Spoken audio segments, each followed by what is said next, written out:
Welcome. This is Christina Tanasichuk, the executive editor of Homeland Security Today, and I'm here today with one of our mission awardees. We're very excited to have selected you, and your work is pretty incredible, but this is Brian Kieth, and he's a protective security advisor with CISA at the U.S. Department of Homeland Security.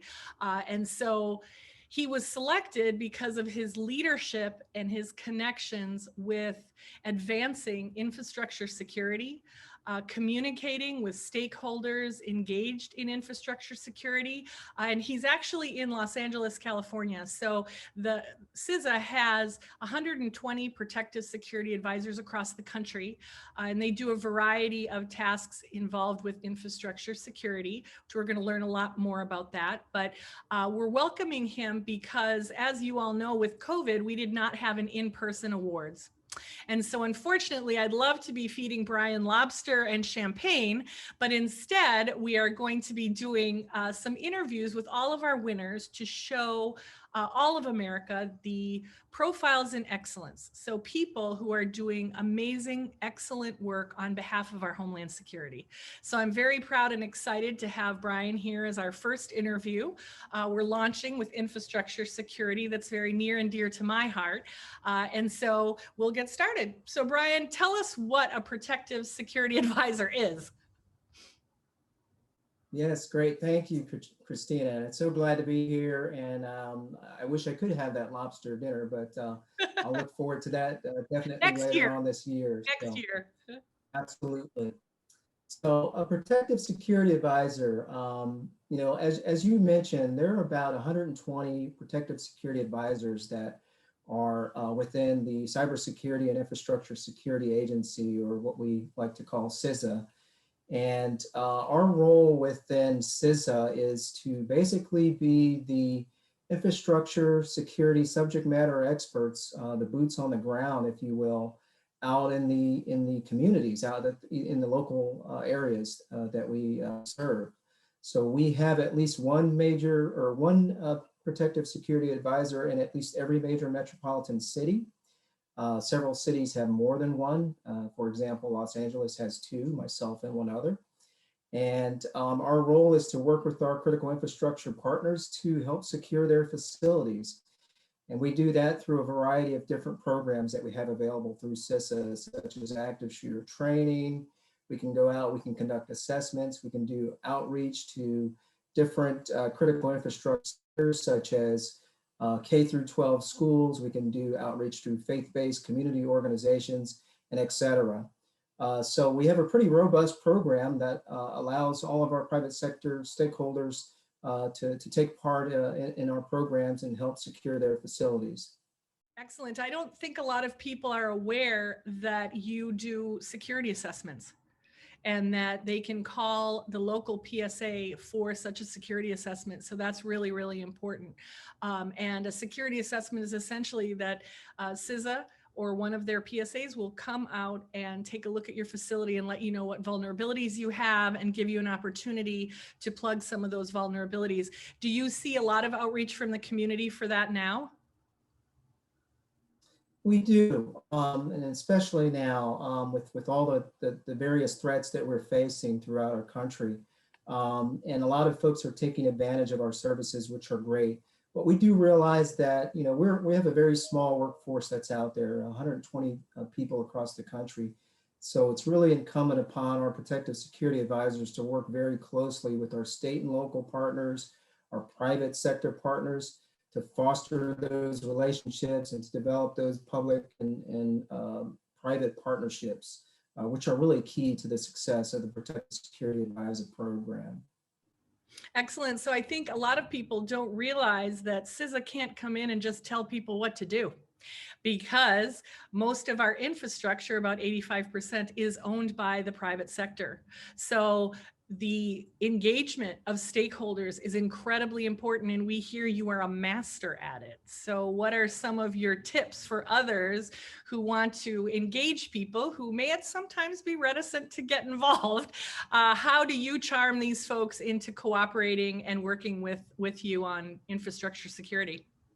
Yeah, absolutely. That's a great question, Christina. really, I would say one of the keys to my success in the program has been developing that rapport and gaining that stakeholder trust. And a lot of times it begins with just, meeting with the stakeholder, having a cup of coffee, or maybe going to lunch. But it's a process that continually develops. And over time, you tend to build up that trust and that rapport so that they feel comfortable with you and they feel comfortable in allowing you into their world to talk about what keeps them awake at night. And then what are some of the things that I may offer up through CISA that can help them. So I would say the outreach piece of it is probably a huge percentage of what we do as protective security advisors. In addition to the security assessments, a lot of times it's going out, doing speaking engagements, meeting one-to-one with a critical infrastructure owner or operator or private sector stakeholder, and then just kind of figuring out what it is that they need and how we can assist them. Excellent. That is the key, is trusted relationships. So they call you when they need you, and they call you if they have something to report. So that's excellent. Well, congratulations on doing a lot of that work ahead of time, because the emergency management saying is you don't want to be meeting people on the scene. And so doing that hard work and getting to know everyone ahead of time. I'm surprised at how thin you are with all the lunches. It's making the right choices, I guess. There you go. You But must yeah, be a just to runner. expand on that a little bit, Christina, some of the best relationships and calls that I've had with a lot of my stakeholders have been after hours or on weekends, where you just might want to touch base with somebody to say, hey, how's it going? Or, how's your family doing? Or, how was that recital you went to? And really that kind of, those kind of calls really pay off, huge dividends later on in the future. And it's like you said, you absolutely don't want to be exchanging business cards with someone, during an incident, but you want to be able to have that person on speed dial, right? You want to be able to have that person that is going to pick up the other end of the phone and say, hey, Brian, I'm here, or, what can I help you with? Or yes, can you help me with this? And so I think that's one of the things that I've kind of relied upon throughout my past 12 years as a protective security advisor here in the Los Angeles area. And I think my stakeholders have appreciated that type of relationship I've had with them. Or they wouldn't have nominated you. Yes. So one Absolutely. of the things I think that gets a little bit, clouded is CISA, and your job is both cyber and physical security. So there is a tremendous amount of focus on cyber because it is so interdependent now, and we're seeing the Internet of Things, and we're seeing all these connections that of course cause tremendous vulnerabilities in addition to tremendous convenience. How do you protect both and stay focused on the fact that most of the attacks that we've seen in the US, except perhaps the Department of Justice filing against North Korea today, how do you protect against both and keep a focus on the physical security when so many are raising the bell around cyber?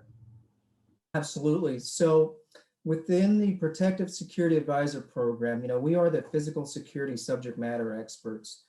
So our focus is guns, guards, and gates. However, our agency, as it was developed and has evolved within DHS, CISA being the premier domestic agency in charge of cybersecurity, we have to focus on not just the cybersecurity piece and then the physical security piece separately, but the actual convergence of those two, because one definitely has an impact on the other. So as a PSA, when I'm going out and meeting with my to them about physical security, I'm also looking at that impact that those vulnerabilities would have on their cybersecurity posture as well. So I'll take, for example, if I'm looking at a large data center, I'm looking at how well they might secure their server rooms. Because if they don't have very good physical security to limit access to their server rooms, then it becomes an issue in the cyber world. So there's the convergence issue we're constantly focusing on. We're looking at the impacts of both and how it's going to impact the operations at that facility. Great. And one of the keys to, of course, preventing disaster, terrorist attacks, other things is sharing information. So do you have a systematic way that you share information with your stakeholders, and how do you really get them the information they need to protect their facilities? Yeah, that's a great question, and that's a huge concern right now. Is are we are our stakeholders getting information that they need, and are they getting it in a timely manner? And so the premise that I've always operated under is more is better. So I will push information to my stakeholders, whether it's day-to-day, steady state information about, hey, here's the latest and greatest trends, tactics, and procedures that we are seeing with this type of threat or this type of adversary. And then for things that are incident based, making sure that you can push out those bulletins on different incidents that might be happening across the country or across the world. So cybersecurity, we've seen a lot of activity with that lately. And my role as a PSA is to make sure I can get that information out to my stakeholders so that they can make informed decisions on how to protect their facilities. So there are, what would you say are the major stakeholders or major infrastructures in LA? So when we talk about critical infrastructure, we're really focusing on those, what we would call critical lifeline infrastructures. So we're focusing on utility agencies, our water and power. We're focusing on our telecoms, our transportation nodes. And then LA, being that it's Los Angeles and we are the entertainment capital of the world, I would say probably a huge percentage of my stakeholders are in the commercial sector industry as well. So that's dealing with the studios, some of the stadiums and mass gathering, special event venues that we have here, the Academy Awards, the Golden Globes, a lot of those venues like that. So, those take up a huge percentage of the stakeholders that we have here in the LA area. So some of the large scale events. Yes, exactly. So right now we're in the process of planning for Super Bowl 56, which will be hosted in the city of Inglewood at SoFi Stadium. So we've got some great projects that we are working on with SoFi Stadium and some of our other partners at the federal level. And so we're really excited about that work. It's some cutting edge stuff that we're doing. We're going to be doing some innovative 3D modeling, which is very new as far as a project within CISA. And this was something that I spearheaded several years ago, just leveraging some of my existing relationships within the LA area and working with folks like within CISA's Innovation Hub and finding out what technology is commercially available out there and how can we leverage that technology as part of CISA's portfolio to help our critical infrastructure stakeholders. And so we're going to develop a 3D model of the SoFi Stadium, which we'll be able to use for further security planning, along with our other federal partners. So very excited about that initiative. That's terrific. That's terrific. And so will we be seeing PSA's Unchained reality show soon? That would be interesting. I'd be the first to sign up for it. That would be awesome. Well, you've got all the friends in LA to make it happen. So we'll be waiting for, like CSIS for the PSA to become the most popular job in America. And it'll all because of your leadership. Boy, Absolutely. and you win, I'll tell you. So what advice do you have for other PSAs? And is there any message that you'd like to get across to your stakeholders or to stakeholders in general who have infrastructure that they need to worry about? Absolutely. So, I always tell new PSAs that are coming onto the job, and we get PSAs from all various backgrounds and disciplines and expertise. But I always tell them when they come onto the job is to get out into the community and make contacts as frequently as you can. We can't do it from behind a desk. We can't do it, just doing it on alone. We have to get out there. We have to meet people in the community that are going to contribute to our success as a program within DHS, which is ultimately going to make our communities much safer. So one of the things that I also do is I'm a part of the Safe Communities Institute. here at the University of Southern California. I'm a part-time instructor there. I teach a 4-hour class on unmanned aircraft systems. But what I've really learned with that program is the wealth of knowledge that is out there in the community, and just meeting people and networking and talking to this chief from this department or this person from the public health department, but finding out what everybody does and how we can work together to make our communities a lot safer. And any message to the stakeholders?